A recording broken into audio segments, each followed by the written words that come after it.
United Naga Council UNC on Monday maintained that it would not lift the economic blockade along National Highway number 2 until Manipur government fulfills its 4-point charter of demands.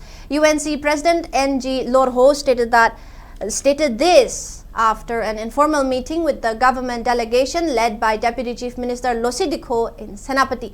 The UNC said the talks covered various issues concerning peace in Manipur, but maintained that the blockade would continue until its demands are addressed. The UNC's 4-point charter includes arrest and delivery of justice to those involved in the abduction of 6 Liangmai Nagas, abrogation of suspension of operations, Sioux agreement with Kuki militants, declaration of Kuki National Front P as terrorist organization, and removal of Deputy Chief Minister Nimjakibgin.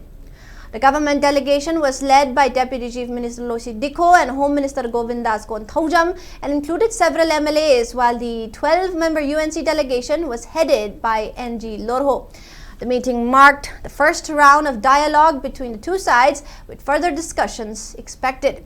Details regarding the outcome of the talks are awaited.